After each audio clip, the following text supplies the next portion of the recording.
આપણા બંગાળના ઉપસાગરમાં જે ઉદ્ભવેલ વરસાદી સિસ્ટમના લીધે ડીપ ડિપ્રેશન ચાલુ છે અને એના લીધે કાલે એટલે કે 31 જુલાઈ, 1 ઓગસ્ટ અને 2 ઓગસ્ટ 3 દિવસ ગુજરાતમાં ભારે વરસાદની સંભાવના છે। એમાં ભાવનગર જિલ્લો પણ ઓરેન્જ અલર્ટમાં છે, એટલે કે અહીંયા પણ ભારે વરસાદ અને એકદમ પવનની કાફી સંભાવના છે। તો જિલ્લા અને તાલુકા મથકે આપણે 24 કલાક કંટ્રોલ સેન્ટર ચાલુ કર્યું છે। ભાવનગરના નાગરિકોને અપીલ છે કે કોઈ પણ આ પ્રકારની હેલ્પ જોઈએ તો તમે ત્યાં સંપર્ક ઓનલાઈન ફોનથી કરી શકો છો।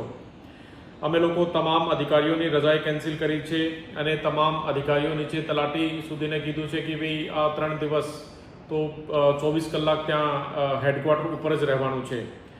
રાજ્ય સરકાર તરફથી પણ ભાવનગર જિલ્લાને એક state disaster response fund force એટલે કે SDRFની ટીમ ફાળવવામાં આવી છે અને વરસાદની આ જે પરિસ્થિતિ છે એને ધ્યાનમાં રાખીને ભાવનગરના તમામ નાગરિકોને વિનંતી છે કે ભારે વરસાદમાં બિનજરૂરી બહાર જવાનું ટાળીએ અને નાળા કે કોઝવે ઉપરથી પાણી પસાર થતું હોય તો કોઈ પણ સંજોગોમાં ત્યાંથી પસાર થવાનું નહીં।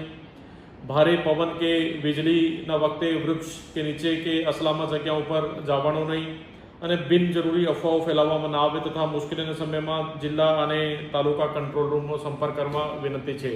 ટૂંકમાં ભાવનગર જિલ્લો ઓરેન્જ અલર્ટમાં આગામી 3 દિવસ માટે છે।